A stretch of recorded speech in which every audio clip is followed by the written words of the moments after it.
अस्सलाम वालेकुम। उम्मीद है आप सब खैर खैरियत से होंगे, तैयारी में होंगे 8 फरवरी के इलेक्शन के लिए। उम्मीद है आप सब वोट करने ज़रूर जाएंगे, क्योंकि वोट करना मैं समझता हूँ कि आप पे फ़र्ज़ है, स्पेशली इस करंट सूरत हाल के अंदर।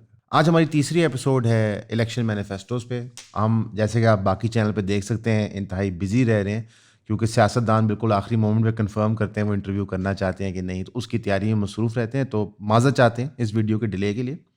लेकिन अनफॉर्चुनेटली जिस जमात को मैं पर्सनली पसंद करता हूँ इस इलेक्शन के लिए, उनके मंशूर में भी वही प्रॉब्लम्स थे जो बाकी पार्टियों के मंशूरों में थे, कि तरीक़ेकार वाज़ेह नहीं था कि जो गोल स्टेटेड हैं उनको अचीव करेंगे। तो लिहाजा उनके लिए भी हम एक डीप डाइव करेंगे। उन्होंने 3.5-4 साल हुकूमत में क्या किया जब वो नेशनल असम्बली में थे, क्योंकि उससे एक बेहतर आइडिया मिल सकता है हमें कि कॉल और फेल में तज़ाद कितना है। तो मैं चाहूँगा कि आप सब इसको एक ठंडे दिमाग के साथ सुनिए, और बिल्कुल किसी लीडर की मोहब्बत में मत बहकें, क्योंकि लीडर जितना मर्जी अच्छा और ईमानदार आपको लग रहा हो, नून लीग वालों को नवाज साहब लगते हैं, पीपीपी वालों को बिलावल लगते हैं, और पीटीआई वालों को इमरान खान साहब लगते हैं, जो वो हुकूमत में आके चीज़ें करते हैं वो मेरी और आपकी ज़िंदगी को या बना देती हैं या तबाह कर देती हैं। इमरान खान साहब ने अपने इलेक्शन कैंपेन के अंदर पिछली दफ़ा सन 2018 के लिए कहा था कि मुल्क को आईएमएफ की बुरी पॉलिसीज़ में डुबा दिया गया। यानी कि जब आईएमएफ या कोई भी इंटरनेशनल मॉनेटरी ऑर्गेनाइजेशन हो जो लोन्स देती है डेवलपमेंटल प्रोजेक्ट्स के लिए डेवलपिंग नेशन स्टेट्स को, वो प्लान्स मुल्क के लिए नुकसानदेह होते हैं और बुरी डीलें बना के हमारी पिछली हुकूमतें, दैट इज़ पीएमएलएन और पाकिस्तान पीपल्स पार्टी, ने मुल्क की मईशत को तबाह कर दिया। और जब वो खुद हुकूमत में आए तो उन्होंने पहला काम किया कि उन्होंने आईएमएफ से लोन लिए। होता क्या है कि जब आप बाहर बैठे ऑपोजिशन खेल रहे होते हैं या तनकीद करते हैं सरकार पे विदाउट अंडरस्टैंडिंग कि जियो पोलिटिकल लेवल पे सरकारें कैसे ऑपरेट करें, तो इस तरह की स्टेटमेंट्स अक्सर आप दे देते हैं। जिस तरह के शहबाज शरीफ साहब ने स्टेटमेंट दी थी कि जरदारी के पेट से फाड़ के हम पैसे ले आएंगे, और जरदारी साहब ने कहा था कि अल्लाह नहीं माफ़ करेगा अगर हम नवाज शरीफ वगैरह की करप्शन को नहीं रोकेंगे। उसी तरह खान साहब ने एक स्टेटमेंट दी थी आईएमएफ के बारे में, लेकिन बाद में उन्होंने उसे रजू फरमा लिया था। ये पहला क्लेम है यू टर्न खान के नाम से। मैं पर्सनली वैसे अग्री नहीं करता इस यू टर्न खान की स्टेटमेंट से। उसकी बुनियादी वजह है कि एक सियासी लीडर को अक्सर औकात अपने दिए हुए बयान वापस लेने पड़ सकते हैं, स्पेशली अगर उनका तल्लक मईशी पॉलिसी से हो, क्योंकि अक्सर टाइम आप चीज़ें ट्राई कर रहे होते हो तो वो काम नहीं कर रही होती, मुल्क उस तरह रिएक्ट नहीं कर रहा होता, ग्लोबल सिचुएशन वैसी नहीं होती। लेकिन बहरहाल ये पहला उन पर इल्ज़ाम था जो काफ़ी हद तक दुरुस्त है कि उनको अपने आईएमएफ के मौक़िफ़ से पीछे हटना पड़ा। दूसरा जो उनका बड़ा ब्लंडर था, जब उन्होंने असद उमर साहब को प्रेजेंट किया था एक गऊ माता की तरह, जिस तरह अक्सर नून लीग एहसान डार साहब को पड़ती है कि ये मुल्क की मीशत टर्न अराउंड कर लेंगे, लेकिन सॉरी इसहाक डार, सलमान ने मुझे सही करेक्ट किया, इसहाक डार साहब को करती है। लेकिन असद उमर साहब की जो कैपेबिलिटीज़ थी और कैपेसिटीज़ थी जब उन्होंने प्राइवेट ऑर्गेनाइजेशन को चलाया, तो वो ट्रांसलेट नहीं की सरकार के अंदर। उसकी वजह है, और ये अक्सर मौक़िफ़ हम काफ़ी देर से रखते हैं, कि जो बंदा एक सीईओ है, सीएफओ है, ज़रूरी नहीं कि वो मुल्क की मईशत को बेहतर गाइड कर सके, क्योंकि मुल्क की मईशत नेसेसरली प्रॉफिट मोटिवेटेड होती नहीं है। उसको ये मद्देनज़र रखना होता है कि हमने अपनी आम आवाम जो सबसे कमज़ोर तबका है उसके लिए क्या करना है। बहरहाल तो ये एक बैड पॉलिसी थी, जिसके बाद उनको असद उमर साहब को चेंज भी करना पड़ा था। उसके बाद जो इमरान खान साहब ने एक क्लेम दिया था कि जी ये वो सारे सियासतदान हैं जो मुल्क की मईशत को और मुल्क को 75 साल से चला रहे हैं, और ये सॉर्ट ऑफ हैव्स मुआशरे के हैं, यानी कि वो ताकतवर लोग हैं जो मुआशरे के बेनिफिशरीज़ हैं, और मैं हैव नॉट्स को मौका दूंगा अपनी सरकार में। लेकिन अनफॉर्चुनेटली उनकी पार्टी के अंदर भी वही सारे पुरानी ताकतें शामिल थी। जहांगीर तरीन हो गए, अलीम खान साहब हो गए, ओन चौधरी हो गए, काफ़ी सारे और लोग हैं। अगर हम इंडिविजुअली जाएंगे तो हमें खासी टाइम लग जाएगा, लेकिन मैंने आपको मोटे मोटे का आइडिया दे दिया है।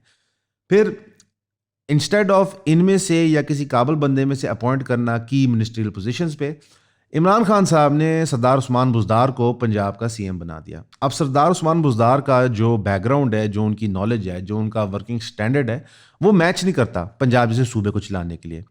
कुछ लोगों ने तबसरा किया है खान साहब ने इसलिए किया है कि वो कमज़ोर चीफ मिनिस्टर पंजाब चाहते थे। कुछ लोगों ने ये भी कह दिया है कि शायद उनकी जो बेगम थी वो उस्मान बुज़दार को ज़ाती तौर पे बेहतर समझती थी। लेकिन उस्मान बुज़दार ओवरऑल एक बैड चॉइस थे, इसमें मेरा ख्याल है कि ज़्यादा बहस और डिबेट नहीं है। अब ये best man for the job mentality नहीं है, और जो इमरान खान साहब ने शौकत खानम का हवाला दिया था 2018 में कि शौकत खाना में मैंने सिर्फ प्रोफेशनल्स हायर किए हैं चलाने को, वो फ़लसफ़ा उन्होंने ट्रांसलेट नहीं किया अपनी सरकार में, जिसकी वजह से पंजाब में भारी नुकसान हुआ। पंजाब की जो डेवलपमेंट की स्पीड थी वो एक्चुअली स्लो डाउन हो गई। तो ये एक बुरा फैसला था इमरान खान साहब की तरफ से। अब हम तीसरे पॉइंट पे आते हैं जो बहुत ही क्रिटिकल था खान साहब के लिए। खान साहब को इस्टेब्लिशमेंट ने वो वेपन दिया था जिससे वो किसी को भी करप्ट और किसी को नॉन करप्ट डिक्लेयर कर सकते थे। अब इस वेपन की मतलब था कि इमरान खान साहब ने करप्शन जो थी वो एक्चुअली क्लैंप डाउन करनी थी, मुल्क का लूटा हुआ पैसा वापस लाना था। खान साहब के पूरे टेन्योर में एक ही अमाउंट वापस आई, और वो भी मलिक रियाज का चोरी हुआ पैसा जो इंग्लैंड गया था इलीगली, जो पाकिस्तान की स्टेट की प्रॉपर्टी थी, वो भी उनके खाते में डाल दिया गया सुप्रीम कोर्ट में। ये इंतहाई, मैं समझता हूँ कि मॉरली नेगेटिव चीज़ थी। बेशक कानूनी तौर पर उन्होंने कुछ गलत ना किया हो, लेकिन मॉरली स्पीकिंग ये उनके ईथोस के खिलाफ चीज़ थी, और ये शो करता है कि खान साहब का जो करप्शन के क्लेम्स थे 90 दिन में ख़त्म और ये और वो दुरुस्त नहीं थे। फिर खान साहब से एक सवाल सरदार लतीफ़ खोसा जो उनकी आज पार्टी में शामिल हैं, उन्होंने भी किया था कि Y didn't you convict these people जो बाहर करप्ट थे।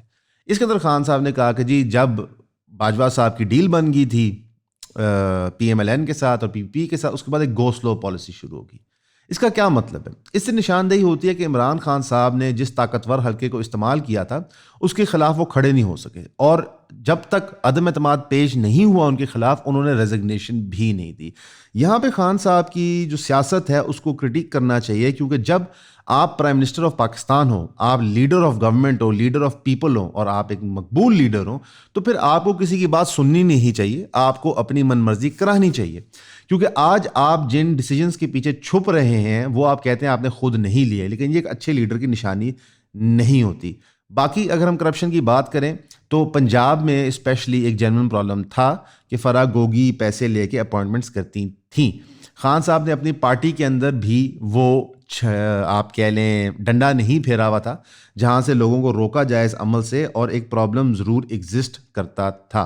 हाँ, क्या वो उस स्केल का था जो नून और PPP गवर्नमेंट्स का हो, ये डिबेटेबल है। लेकिन अगेन, जब आप इतना बड़ा बोल्ड क्लेम करते हैं कि आप 90 दिन में करप्शन ख़त्म कर देंगे, और आप वो शख्स हैं जो पूरे मुल्क की मईशत को करप्शन से फ्री कर देंगे, जब आप नहीं कर पाते तो वो लगता ज़रूर बुरा है।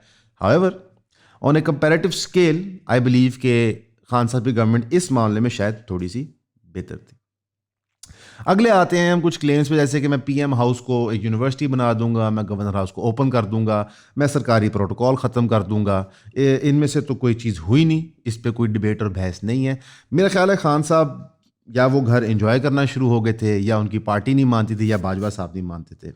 एक अनफॉर्चुनेट रियलिटी है कि इमरान खान साहब हर चीज़ के जवाब दो किस्म के दे देते हैं, रादर देन उसकी ग्रेट डिटेल में जाने के लिए। वो या तो बाजवा साहब के पीछे छुप जाते हैं कि जी मुझसे ये करवाया गया, चाहे वो बात हो राना सनाउल्लाह पे केसेस डालने की, चाहे वो बात हो जहांगीर तरीन के पीछे चढ़ने की, चाहे वो बात हो मरीम नवाज को उठा लेने की, या किसी भी सियासतदान को, तो उनको एक बड़ा आसान तरीका मिल जाता है, वो छुप जाते हैं।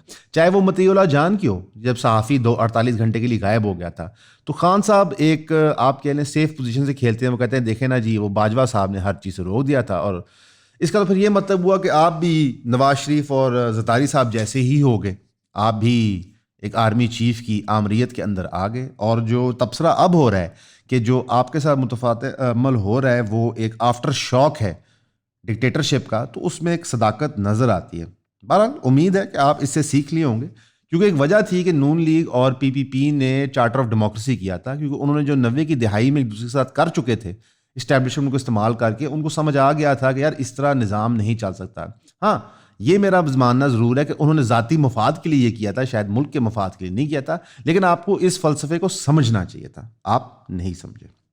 फिर खान साहब का एक बहुत बड़ा master stroke according to PTI सेहत कार्ड था और एहसास प्रोग्राम था।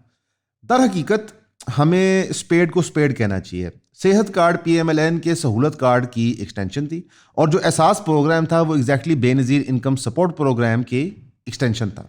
बेनज़ीर इनकम सपोर्ट प्रोग्राम और जो सहूलत कार्ड है वो इतने सक्सेसफुल प्रोजेक्ट्स नहीं रहे थे, और ख़ान साहब के सेहत कार्ड बिल्कुल end of his political tenure turn out हुआ था, जिसकी वजह से हम फॉर श्योर नहीं कह सकते कि वो सक्सेसफुल होता या ना होता। लेकिन अगेन ये वही थिंकिंग है जो पाकिस्तान की गवर्नमेंट्स पहले भी करती रही हैं कि हम लोगों को चीज़ें प्रोवाइड करेंगे खुद, बेशक सरकार के ख़जाने में पैसे हों या ना हों।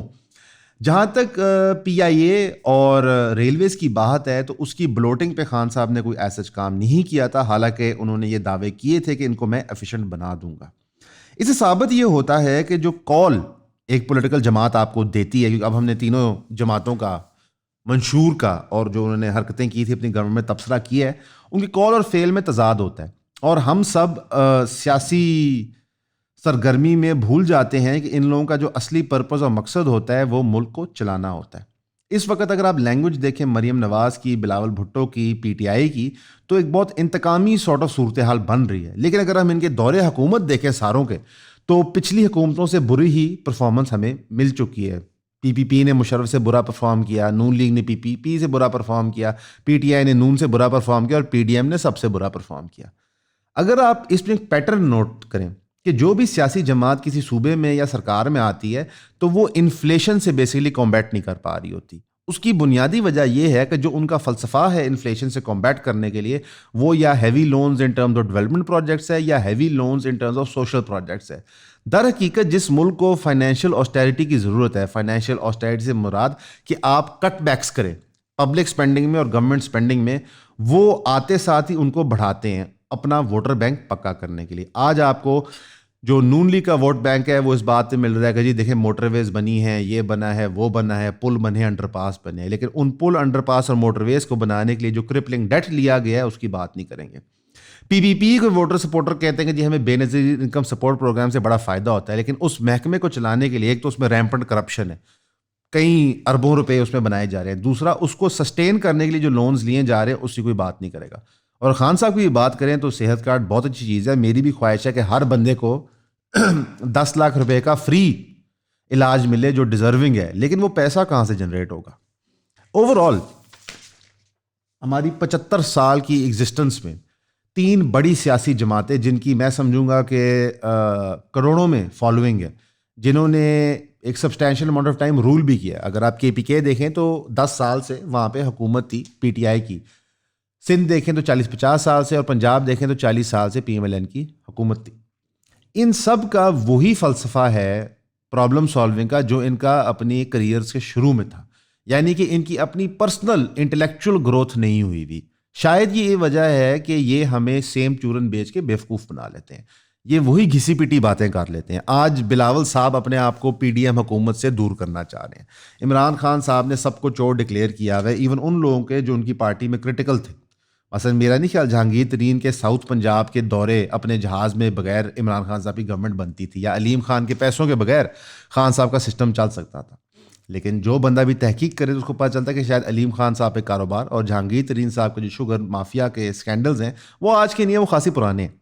तो खान साहब के पास तो वॉशिंग मशीन नहीं है कि वो किसी भी काले बंदे को सफ़ेद कर लें, और ये क्लेम करना एक अब्सर्डिटी है। अब आते हैं खान साहब के सबसे बड़े फेलियर पे।